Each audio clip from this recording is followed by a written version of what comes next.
Welcome to the online video teaching from Sri Shankaracharya Vidyalaya. Hope this video will definitely find you in high spirits and best of your health.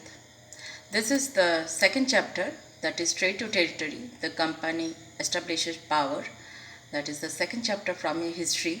We have already discussed in this previous video about the East India Company. That is, East India Company comes east. Then we have discussed about the other trading companies, that is the Portuguese, the Dutch, the French traders came to India. We have discussed about the East India Company begins trade in India, that is in through the city of Calcutta, now in Kolkata, the villages where Calcutta grew up in the city, and how they entered to the banks of river Hooghly in 1651. Then the East India Company persuaded the Aurangzeb to issue a firman granting the company the right to trade duty free. That we have also discussed. We have discussed about the trade led to battles, because after death of Aurangzeb, the Bengal Nawab, that is Murshid Quli Khan and Alivardi Khan and Siraj-ud-Daulah, they refused to grant concessions to the company. On the other hand, the company declared that the unjust demand of the local officials ruining their trade, and they demanded the duty free trade in India. That was one of the major problems. So you can see which caused the Battle of Palashi as a result. After death of Alivardi Khan, Siraj-ud-Daulah became the Nawab of Bengal, and the company was worried about his power and being a puppet ruler who would willing to give the trade concession and the privileges.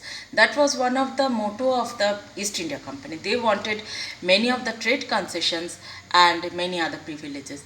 As infuriated with the Siraj-ud-Daulah asked the company to stop meddling in the political affairs and to pay the revenues. They also stopped fortification about to pay the revenues. After such negotiation failed, the Nawab sent 30,000 soldiers to the British factory, captured the English officials, locked the warehouse, blocked the English ships. This caused a very great disaster, that is the Battle of Palashi. And what happened in the Battle of Palashi? That in the Battle of Palashi, the one of the Clive managed to secure the support of Mir Jafar, one of the commanders of Siraj-ud-Daulah, that was the Nawab of Bengal. He could not fight the battle against the East India Company, as thus helped the company to win the battle. This was the company's first major victory in the Battle of India. So the incidents that happened after the Battle of Palashi were: after defeat at Palashi, Siraj-ud-Daulah was assassinated and Mir Jafar was made the Nawab. When Mir Jafar protested, he was deposed and Mir Qasim was made the Nawab. And in 1765, the Mughal emperor appointed the company as Diwan of Bengal.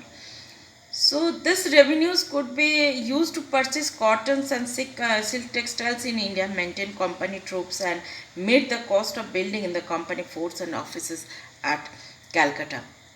If we see a picture how the buildings were built by that time, it created a lot of concept about how the company gradually they make the field in Bengal and the rest of the India. So company officials became Nawabs. This word Nawab is used for the people who are of high official grade, that is the people who are having a luxurious life is called the Nawabs.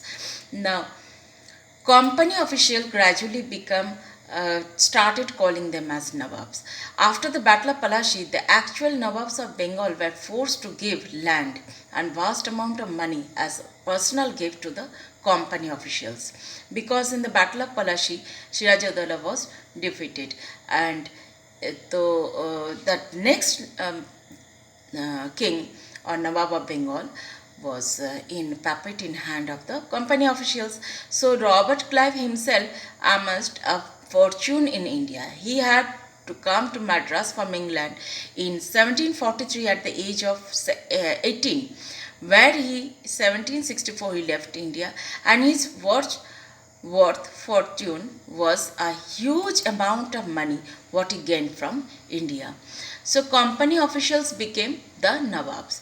What is the meaning of Nawab over here? What? It is the anglicized version of the Indian word Nawab.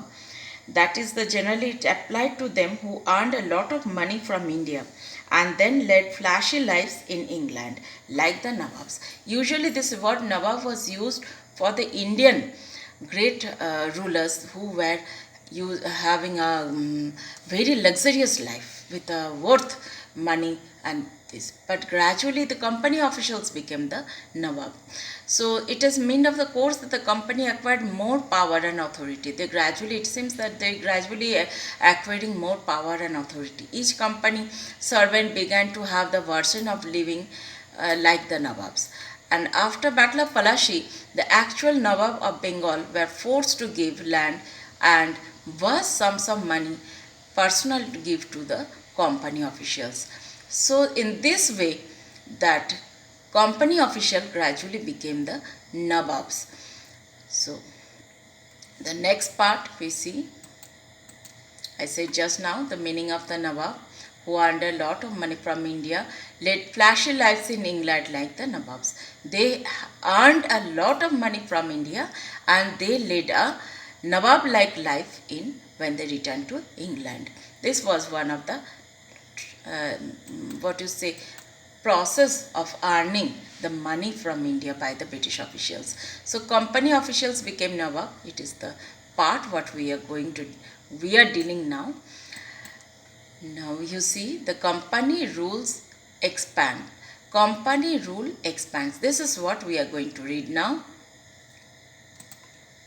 This is one of the picture you can see making of the Indian people, their country, and they are having such a disastrous life, working in the fields and working as laborers. And these people from outside, that is the British officials, they are having a luxurious life with tall buildings, high-rise buildings, and luxurious life. So when Clive was appointed the governor of Bengal in 1764, he was asked to remove corruption in company administration. He was himself cross-examined in 1772 by the British Parliament, which was suspicious of his vast wealth. Although he was acquitted, he committed suicide in 1774. It is all about Robert Clive. Now, company rule expands. If we analyze the process of annexation of Indian states by the East India Company from 1757 to 1857. Now, you see, whenever we have a concept of certain aspects of emerge, the company rarely launched a direct military attack to an unknown territory. This is one of the very much tricks for the company. Instead, it used a variety of political, economic and diplomatic methods to extend its influence before annexing a Indian kingdom. So they never attacked a kingdom directly, but they used a variety of tricks regarding the field of political, economic, diplomatic methods to influence before annexing the Indian kingdom. One of these features we can see during the Battle of Buxar. After Battle of Buxar, that is 1764, the company's rule expanded rapidly. The prompt annexation of Indian states took place in 1757, that is to 1857. What is the process of annexation? That is the capturing of the kingdoms through the political, social and very economic concept and very the tricks.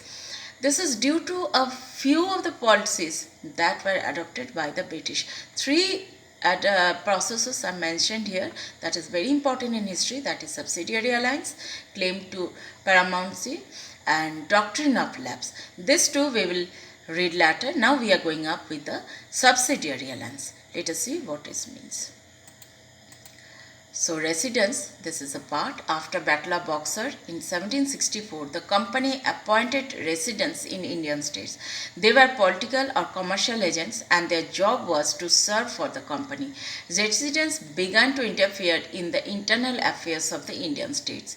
They tried to decide who was to be the successor to the throne, who would be appointed in administrative post. Soon the company forced the states into a subsidiary alliance. So subsidiary alliance, you go for the spelling, it sometimes makes a mistake also. So subsidiary alliance, according to the terms of this alliance, the Indian rulers were not allowed to have their independent forces. That is to be term to be remembered, independent forces. They were to be protected by the company and had to pay to the subsidiary force. That is, they will be given protection by the company. This is also one of the tricks that is done by the company to annex this kingdoms. See, they are to be protected by the company. Instead, they have to pay for the subsidiary forces. And once they cannot pay this subsidiary forces for the subsidiary force, these kingdoms will be annexed. Under Richard Wellesley, the kingdom general, the Nawab of Awadh and Hyderabad were forced to give over the parts of territory as they had failed to pay the alliance. Now, according to this alliance, the Indian rulers were not allowed to have the independent army. Rather, they are to be protected by the company and to pay the subsidiary force provided by the company. Just now we discussed this. If the Indian rulers failed to make payment, the part of their territory was taken away. For example, we have just said Awadh and Hyderabad were forced to cede their territories. Now, what were the terms and conditions? The Indian ruler had to accept certain terms and conditions. For the protection of the Indian ruler, the British troops would be permanently placed in the territory for the subsidiary state. The ruler had to pay for the maintenance of the troops. He had to keep the British official at his court. He could not employ other European except English in his service or remove those who were already there. He could not form an alliance or partnership with any other power without the permission of the English. It means that in every way they have to take the permission of the British. The system proved very advantageous for the English, but Indians were not that advantageous because every step they have to follow the British. They maintained the large armies at the expense of Indian rulers, who English. They maintained the large armies on the expense of Indian rulers. The English got valuable territories as subsidiary payment, which led to the expansion of British Empire in India and an increase in its resources. The influence of the European rivals was removed from the courts of Indian rulers. The English controlled the foreign policy of the subsidiaries. It seems that gradually they were becoming more and more powerful in India, and they are expanding their area in the Indian country, that is in India, in the Indian provinces. So that is the all over this video, that is company rule expands, how the company rules expands.